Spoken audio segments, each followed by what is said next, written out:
right. We can probably get started. We have about 40 people here, and also we will be recording all of these and posting them on YouTube if you're okay with that. Sure. Great.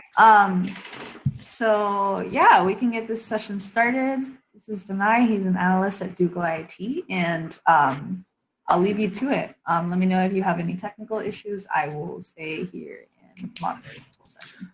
Sounds good. Appreciate it. Let's see. Let me make sure that we can get this thing shared. That's awesome. That's like recursiveness there. Can everybody see my screen okay? I'm going to assume that no news is good news here. All right. Yep. Perfect. Thank you. Thank you. So yeah, the kind of goal of today, I'm going to give you guys just kind of a quick overview on SQL. We're going to be using a flavor of SQL called Sqlite today. Okay. So what SQL is a querying language that we use to talk to a SQL-based database. Okay. In this case, Sqlite is the database. So anytime we're building on applications, we're typically working with data. Okay. Now, when we think about working with data in the sense of like variables, let's say if we're using a programming language like a Python or a Ruby, we say x equals 3, that's awesome. But the minute you close down that terminal, the minute you close down the program itself, you lose that, right? That's because all of that stuff runs in memory. So we need a way for data to persist on disk, right? Typically, so that way, when we need to start and stop applications, if we need different applications to be able to read the same kinds of data, there's one place that it can get it. So that's where we use a database. Sqlite is a very nice database for just kind of rapid development. It's not something you would typically use in like a production instance. I want to make that clear right now. But it's a very, very good use for like development use cases or just prototyping. Typically, when we install databases, we have to install like a whole software suite that goes behind it. Sqlite, like the whole thing, essentially exists in a single file. So it's a pretty, low barrier to entry type database. And for something like most of you folks are doing over at HackDuke, where you're trying to stand something up as soon as possible, that's typically a good thing when time is very, very precious. So kind of the game plan today, I want to take you through a little bit of, how to take a look at Sqlite, how to take a look at some really, really fundamental SQL queries. We're not going to get too exotic with any of our queries today. I'll probably show you guys some example of how you can use this in an application context as well. Okay. So first and foremost, some quick tooling that you guys might find useful. So at Duke, you have access to this thing called JetBrains. JetBrains is a company that gives you different kinds of like IDEs and stuff. Right now, I'm going to be using a tool called DataGrip. If you go, I think it's software.oit.duke.edu, or maybe it's just software.duke.edu, you can get an educational license in order to like get this. It's a pretty good tool. Another one I see people use, a good open source one called Adminer. Both of those are pretty reasonable tools to use, and I will post both of those in chat real quick so folks can take a look at that if that's something you might be interested in. And with that, I'll kind of get started here. So Sqlite, I've already created just like a simple Sqlite database. And before I forget, Sqlite's set up. It's nothing too exotic. Most of the times, most of these tools will actually just create it for you. But in case you just need to create one from scratch, there's a link for you if you need to create it from scratch. But I've already created just like a basic Sqlite database. So right here, I have access to my standard console. Okay, just think of this like you would a terminal window. If anybody has ever used MySQL, Oracle, something like that, this is just basically your command prompt. So the first thing we need to do with the database is we need to define something called, okay? And I want just kind of conceptualize a database if you've never worked with one before, kind of like you would an XML spreadsheet, right? You have a bunch of columns, you have a bunch of rows, and we're going to store data there, okay? The power with the database comes from the querying. typically, anytime we need to do a lot of big data queries, filters, you want to try and do as much of that in the database as possible. The database is designed to handle heavy queries and stuff. You can always do that at the application, at the language level, but a lot of times that tends to be slower. So we organize our data into things called tables to kind of group all of our common ideas together. So I'm just going to go ahead, take a look at my cheat sheet here. I'm going to use a command called create.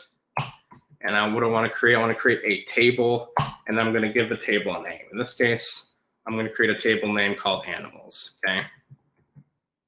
Hi. Now, yeah, I'm just going to interrupt for just 1 second. Is there a way you could zoom in on this? Great question. Just because I saw someone ask if there's a way to make the video full screen on Hopin, and I don't believe so, but I think it'd be great if we could. Your ask is a simple one. However, the usual Control plus, Control Shift plus, none of that seems to be working. View mode, move to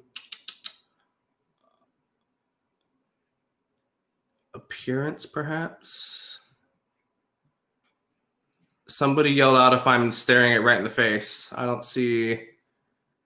That is unfortunate. Yeah, if there's a way to increase font size, basically, I think. Let's see. Font size real quick. Settings, maybe. Font, here we go. Amazing. How's that, folks? Amazing. Bigger, smaller? I can see that. Okay, chat, if. Let's make it a cool 30. Let's make it a cool 30. Okay. All right, cool. Thank you. All right, hope that's a little bit more readable. No problem. All right, so we created, let's see where we're going. Yeah, we're creating our first table, okay? So remember, the table, just think of it as like that physical spreadsheet as you would in like an Excel file, okay? So I'm using the create table command, and I'm naming the table animals, okay? I'm just going to create a simple table where I'm just going to list out a bunch of animals that I want to be able to sort through, okay? So what I have to do now is I have to define the columns in the table, okay? What information about animals do I care about, okay? So I need to give every single animal a name. That seems reasonable. So that is the name of the column, okay? And then you have to tell most SQL databases what kind of data type you work in, okay? Now, unless you're dealing with, like I said, some interesting numbers, you can typically stick to your usual suspect of data types that you would see in most of your like object-oriented languages, right? You have string, you have integers, you have booleans, okay? So in this case, I'm going to just put in simple data type of text. Okay. Now understand, we can get more granular with this. We can limit it to a certain amount of characters, right? But for right now, we're just going to try and keep this thing simple. So I'm going to give it a name. We'll give it a diet, also text. We'll give it a taxonomy class. Let's go ahead and give it a lifespan. This will be an integer. And then let's go ahead and give it a Boolean. Let's call that a bool. Okay, so I've done all of this, and now what I need to do is execute this. So this is really important if you're ever using any sort of graphical editor. Okay, if I was going to be doing this in a command line environment, and you ever find yourself in a command line environment, typically what you're going to do is you're going to do all of that and then type in commit with a little semicolon after the fact. But that's not actually what we're going to do in this environment. Anytime you're in a graphical environment, and again, this may feel a little weird to you, is you actually have to highlight the things that you want to execute much of the time. Like if I just press run right now, it might not run it even though it's all listed there. So I'm actually going to highlight everything, click on run, and apparently I already have a table here that exists with this.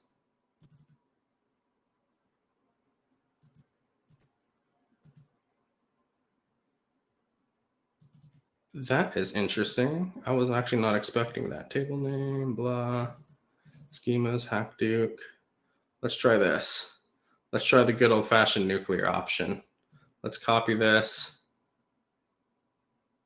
Let's create a new database. Other dot. I think there might be something left over from when I was tinkering with things earlier. So let's try it here.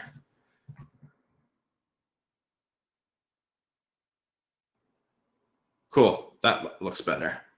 That looks better. Then we have animals. And again, this actually works out well because you can see like how trivial it was for me to just literally just spin up another database and then we're off of the races. So don't worry about that. I was tinkering with this earlier. So there's some cruft over there left over.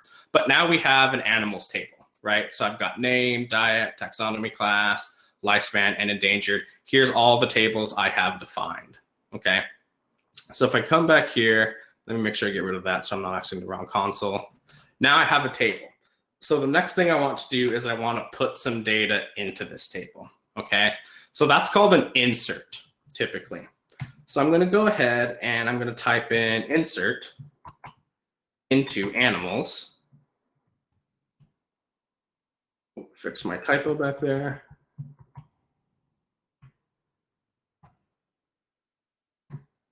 Okay, and I want to define, in this case, in the format I'm doing, what like attributes I'm going to be putting in this. Remember, we had name, we had diet, we had tax class, we had lifespan, endangered. You can see this tool gives me a lot of the nice little helpers. And then I'm going to define what the actual values are. In this case, the values, we are going to be rocking the red panda. It is an omnivore. Oh, go back there. It is a mammal. 8, and our Boolean is 1. Note that in most SQL, like if you're coming from a programming language background, you're probably used to Booleans be defined as true and false. Ones and zeros in the database. So ones are typically true, zeros are typically false. And then again, I'm going to end this thing with a semicolon as I am most statements. I'm going to copy over all of this. I'm going to press run. 1 row affected in 6 milliseconds. So if I want to go ahead and check out my table, I would do a select statement. Okay, so I would do select, and then I'm going to do this thing called a star or a splat. This is typically going to be indicative of just like give me everything, right? I could narrow down like certain tables that I typically want, but if I just want to give everything, I'm going to use the star. So I'm saying, give me everything from the animals table, okay? And I run that, and now we can see I have an entry here. If I go and confirm it in my graphical editor, okay, that seems to make sense. So let's go ahead, come back to the console, and I'm just gonna put in a few more values. Bear with me as we do a little bit of data entry. Let's go ahead and put in the IBIS.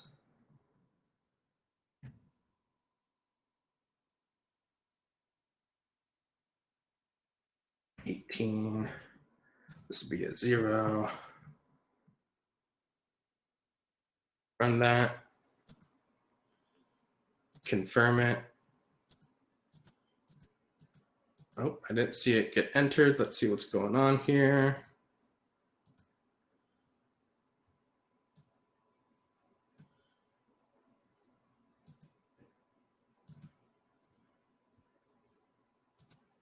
Oh, it was going on.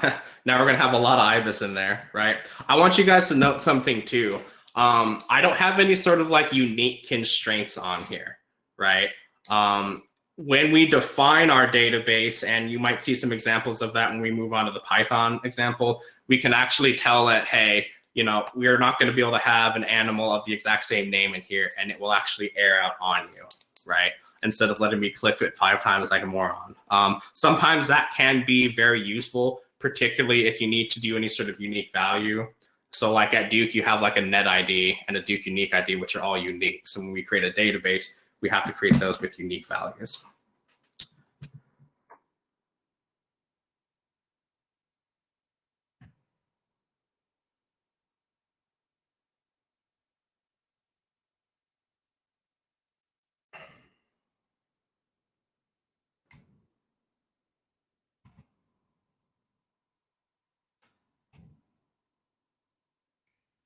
And we'll do one more.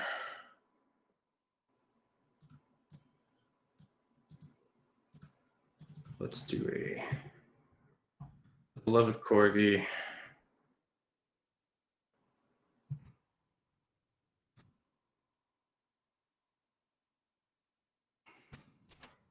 So now I've got a bunch of data in my field, right? Probably got some duplicate data in there. That's fine. Let's do a quick select statement again. I'm going to do select star from animals, semicolon in there.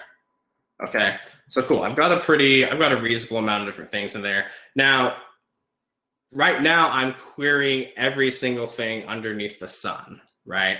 Ideally, I want to try and narrow some queries down a bit. So here's a couple, I'm going to give you guys a few different examples of how we can do some get queries, okay? So right now I'm just doing from animals. Let's say I want to narrow it down. Let's say I only want to get the red panda, right? So I would need to know something about this row, right? Like what makes this specific row unique from all the others, okay? Well, in this case, I'll just say, hey, it's got a name of red panda.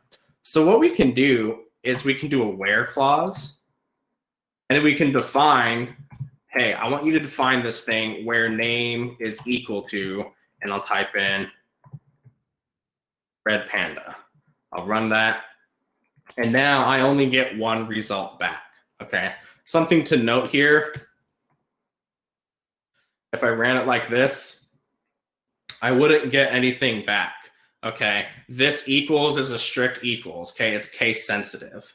Now, let's say I didn't want to be that strict, right? Maybe I wanted to be more generic, okay? Then I could do something where name is like, okay? Oh, actually, yeah, there we go. Oh, whoa, whoa, whoa. Was not expecting that, folks. Was not expecting that.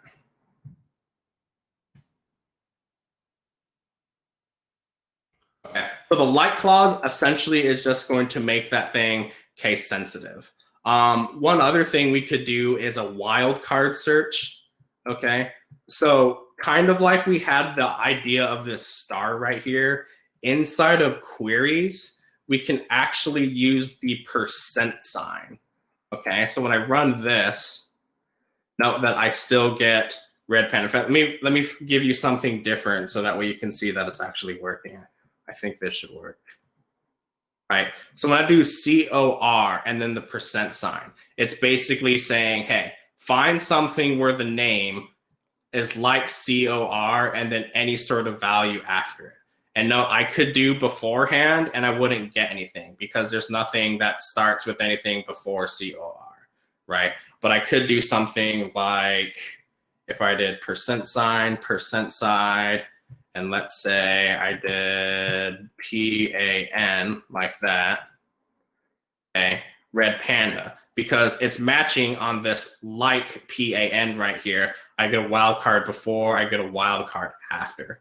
This is a really, really nice trick to have in your up your sleeve if you guys are planning on building anything out that requires like a fuzzy search, right? Something where you just like put in something in search bar and you just want to get any sort of like semi-relevant result. These wildcard searches can be a really nice thing to have. We could do the equals stuff. Sometimes we can even do, the opposite. So when I did like equals red panda, let's do a different one. Let's do, what was it? Diet, I think. Let's say where diet equals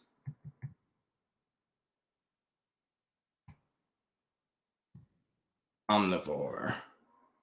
Okay, I could also do, so that gives me everybody back that was an omnivore. I could do a not equals, okay, and then it does the opposite. It just gives me everything else but omnivores, okay? So another way of kind of slicing that pie, it respects some mathematical operations too, so you can do something like lifespan is, let's say, do we have anybody who has a lifespan of greater than 10? And here you can see all the lifespans down here. Greater than 10. If I did the opposite, less than 10. I don't even know if we have one. I guess red panda was 8. So there you go. That is just some pretty basic querying. If we wanted to do like, I don't know, let's do an update, right? So let's see, let's go back. Where is our corgi? I think we only have one corgi in there, if I recall. Okay, maybe we want to give the corgi a few more years on the life, right? What we could do is we can do an update statement. So we could say, now I'm trying to think. Update animals. We could tell it what table we want to update. And we're going to say set lifespan equal to, and let's say we're going to give it 16. Okay. And we have to tell it, well, what are we updating? We're going to say where name equals, and we'll say corgi. Okay. Do all that. Do a quick commit. We've got the check mark there. That seems reasonable. If we take a look here now, if we do a quick select statement, select star from animals, now you can see the corgi's at 16, okay? And it's important to note too, like in this case, we just kind of cherry picked one single row. Like we could have done this to anything. Like we could say, hey, let's just say all the carnivores.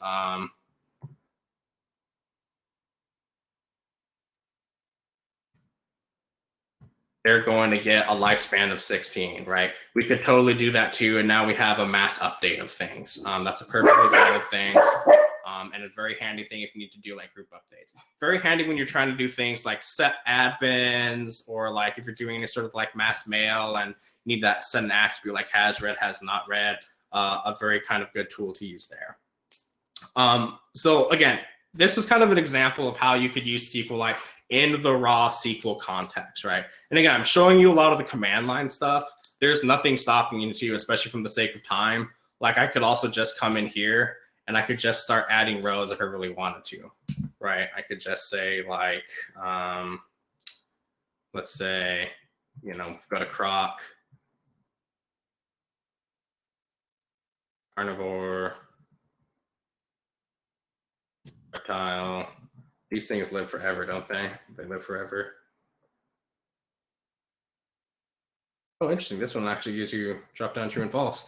And then it's important here, anytime you're using a graphical thing, you typically need to make sure you submit it. So this is all kind of like chicken scratch. If you're familiar with Git, it's similar to like a Git commit, right? So I'm putting it up there and you can see it changed endangered to 0.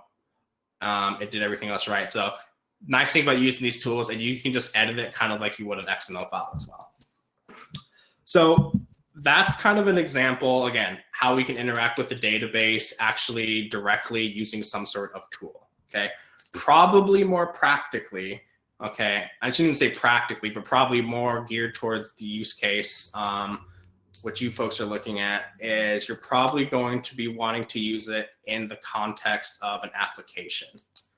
So I've got a Flask example here that I run for the CS316 class, which is relevant for this as well. I'm going to go ahead and spin this up, go to localhost 5000. And if anybody would like to pull down this, clone it down, take a look at how things are configured, I'm going to go ahead and post that in the chat there for you all. Oh, sorry, my windows are everywhere. So this is just like a quick Hello World Flask app, gives you a few different examples. But for the context of this talk, I want to focus on the page with database. Okay, so right here, I have a web page that I'm building, and all of these values are being pulled in from a database. And I want to give just like a quick 10-cent tour of what that looks like in an application. Now, I'm using a Flask app, okay? But the idea is going to be similar. If you're using Django, if you're using a Rails app, a Spring app, if you're using the Mern stack, the same idea is going to be there. You need to have some sort of backend service. You need to have a database somewhere. And then you typically need to have something called an ORM, an Object Relational Mapper. And typically that's the thing that translates whatever language you're working in into SQL queries and vice versa, right? So in this case, I'm using something called SQL Alchemy that can translate my Python into something that SQL can understand and work with, and then have SQL execute queries and return something that Python can understand, okay? So what I'm doing here is I have this file called database.py, and it wants to zoom today. In this database.py, all I'm doing is just defining a local database, nothing crazy going on here. I'm initializing it, okay?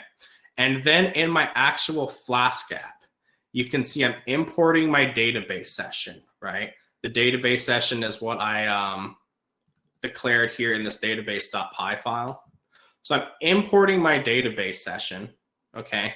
And I'm using my ORM in order to make queries to the database, okay? So here's my /database route, which we can see is going on right here. And it's referencing my car model. And you can see this is just doing car.query.all. This is the exact same idea, okay, as if I was going to do select star from car, right? It's doing the same thing. If I check out these models and I look at car, you can see that I'm using SQL Alchemy to create this class. And this should feel similar to what we just did over in the data grip world, right? At the very beginning, when I created this whole table and defined everything, that's essentially what I'm doing here. I'm saying I need a table name called cars. I'm expecting it to have an ID field, and I'm setting the primary key here to true. Let's talk about primary key here for a quick second. Okay, we got something we didn't talk about. One sec. Yeah, I think people are asking if you can increase the font of this. Let's see if we can. Oh, don't do that. Let's make that happen. File. Thank you. Settings. No problem, folks. Font. What did we do last time? 30. Let's see if that's just universally good or not. Better? Yeah, I think it looks good. Okay. So yeah, let's talk about this primary key thing real quick, okay?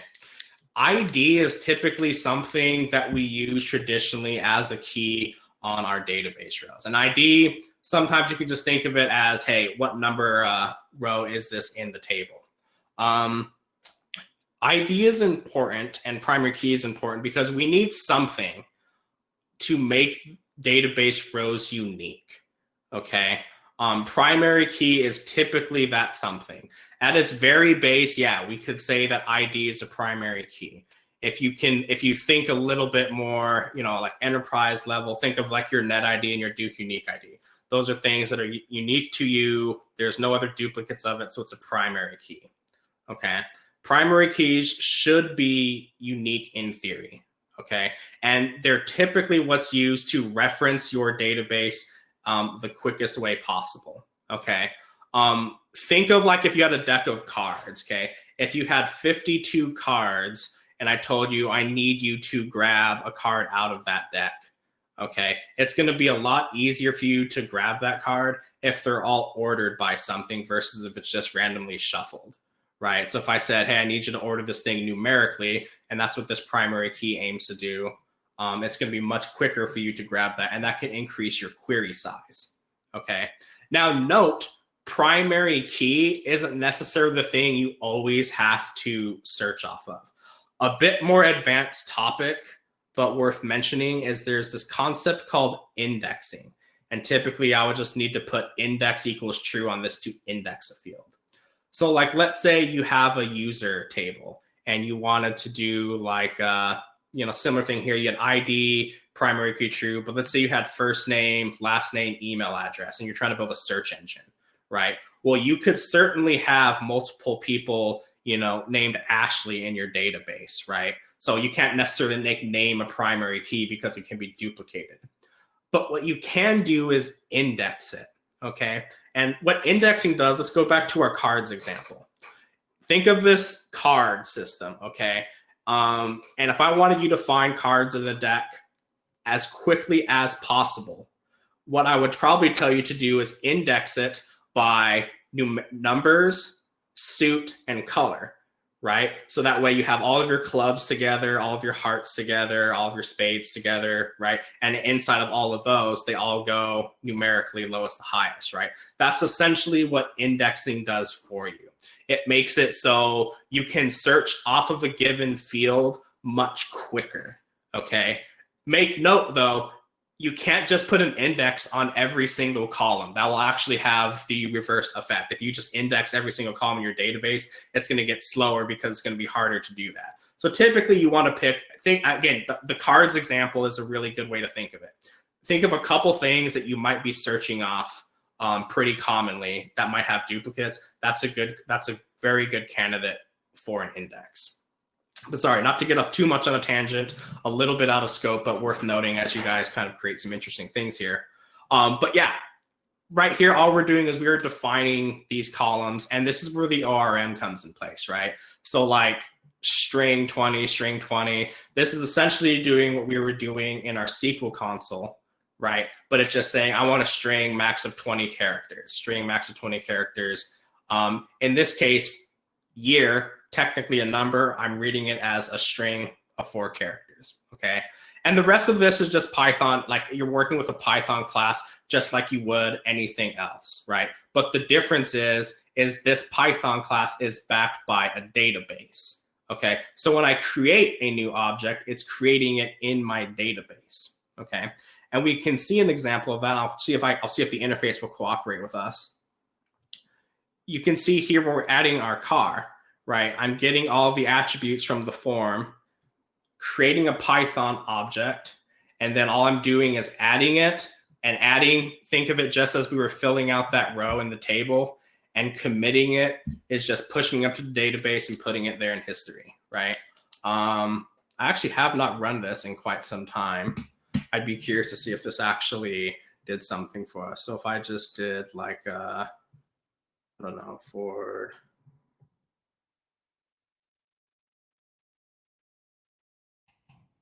2020, will it work?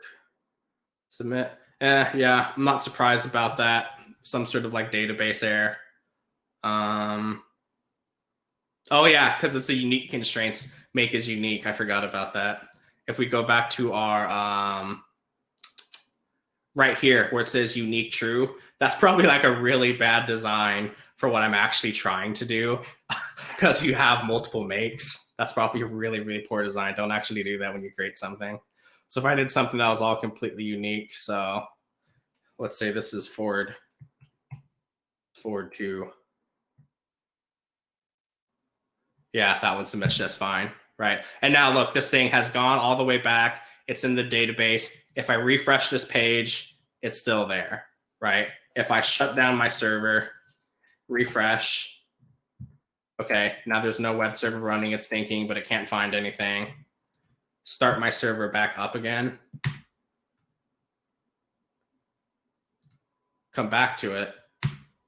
You can see that it now persists, right? It didn't just go away as if it was like a variable that I set temporarily in memory.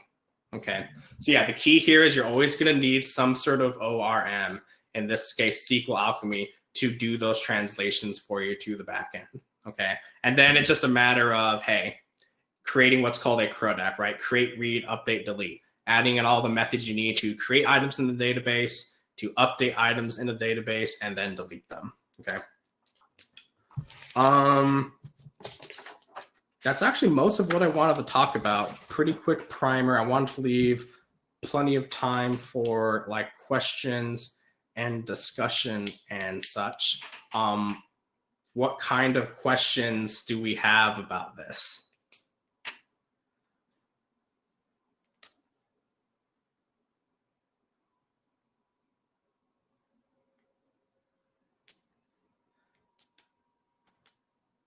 And I see a few questions in chat that I didn't see earlier.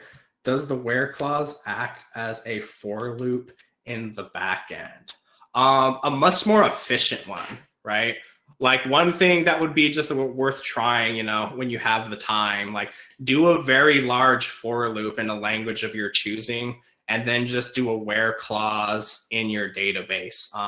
Hopefully your database, depending on what the database is, should smoke that pretty good. The database is really optimized for those querying sets, right?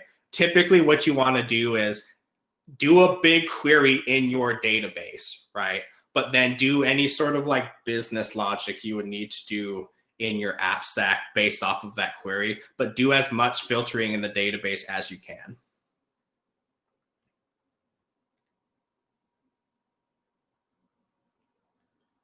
Let's see, data grip. How do I start a database to play with some of the things you were doing? Yeah, so if I pop open data grip again, this will only work with, Daniel, this will only work with SQLite, okay? So all I'm doing over here is I'm going up here to the plus symbol. I'm doing data source. I'm clicking on SQLite, and then just like give it some name. So I'm just going to call this some database.sqlite. Clicking apply, clicking OK. And Datagrip's actually creating me a database that I can now play around with. It will not work, however, with most of these other ones, right? Like Oracle, Postgres, MySQL, Maria. Those are all like full-blown databases you would actually need to install, and then it's going to be running on a server port somewhere, right? So you would actually need to install that software, point it to the server, and make sure that everything was running. That's what you would want to do when you actually use a production instance, right? It's a common paradigm, like especially like pre-container type era, we would typically use like SQLite in development and then use like MySQL or Postgres in production. A really important note here, though, for the most part, especially if you're using an ORM of some sort, for the most part, your queries and your calls and your commands will translate from one SQL-based database to another, but it is not always a one-to-one. Okay, there are always going to be some things here and there that you might have to tweak, like maybe this field doesn't accept that argument. Maybe you know, instead of alter table, it's modify or something like that. Sometimes you're going to find these little tweaks in between. So that's kind of the risk you take if you use one database in development and another one in production. Just some food for thought there. What are some of the advantages of using regular SQL?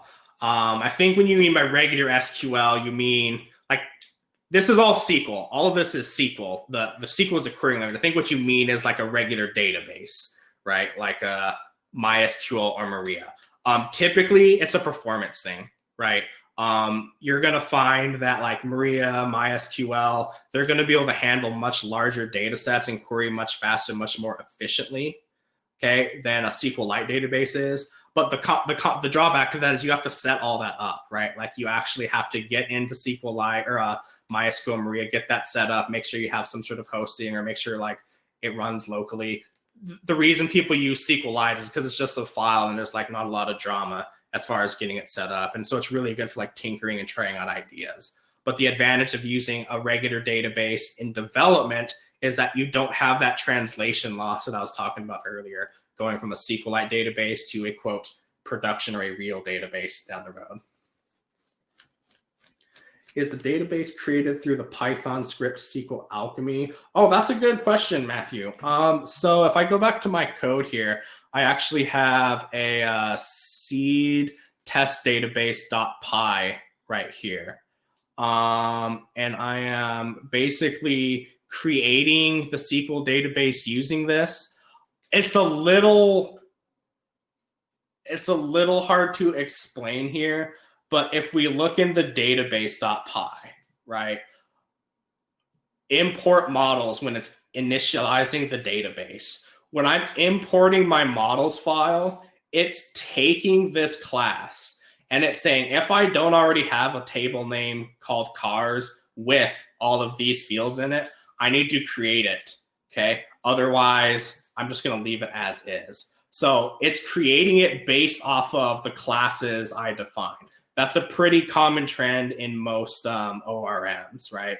Like in Rails, you actually create a formal migration. Django, you do that as well. And you can create like formal migrations and stuff here. But in this case, it's actually just creating the tables based off the models that I define. Oh, you can't see my screen, of course. I'm just like clicking around talking to myself, so you guys can't see anything. Sorry, let me share that again. What was I even pointing at? Oh yeah, I was pointing at this. Sorry. Let me repeat that again. So in the database.py file, sorry, right here, this is where the database gets initialized. This is the actual like database session object that I'm working with throughout the application to make queries and such. But right here where it says import models, okay, when I import a models, when the database is when I'm calling initdb, okay, it's taking a look here and it's saying, oh, you have this car model and it's using, right, SQL Alchemy and everything to define it. So in this seed test database, this is what I do to create the database and everything. I call initdb. So when I call initdb, that's defined here, it's importing all my models and then it's creating all of my schema based off of what I put in there.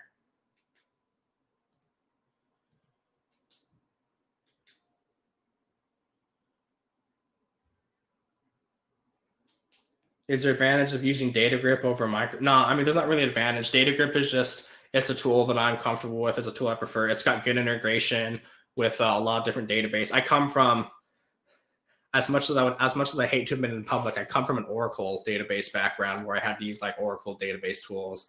And this is nice because this gives me more flexibility to use with other stuff. But yeah, I mean, any sort of like database GUI and tool, it's just kind of whatever floats your boat. DataGrip it's worked well for me in the past. I like the query interface and everything. So it's just a preference thing.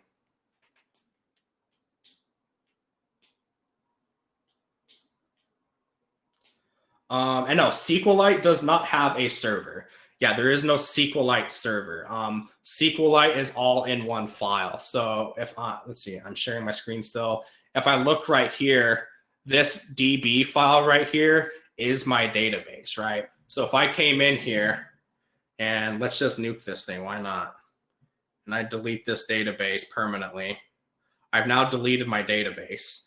If I go and try and run this, I'm hoping I'm going to get some sort of horrible error. Yeah, I get an internal server error. Why do I get an internal server error, right? No such table cars because the database doesn't exist, right? I would have to quit the server. I would have to run that, what was it called? Seed test database. Whoop. That's not what I wanted.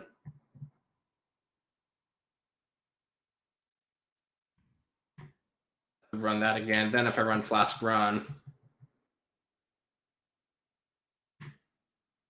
refresh this. Now you can see everything is there. Note that forward that we have is no longer there, right? Because we deleted the database and that was added in the old database.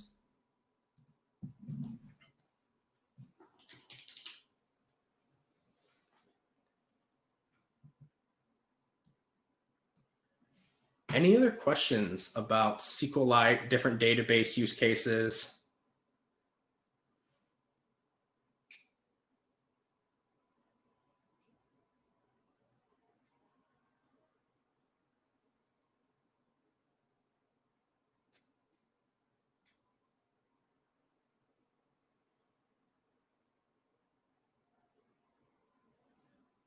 All right, folks, no other questions. Appreciate your time. Thank you, Hack Duke, for having me today. And good luck with projects.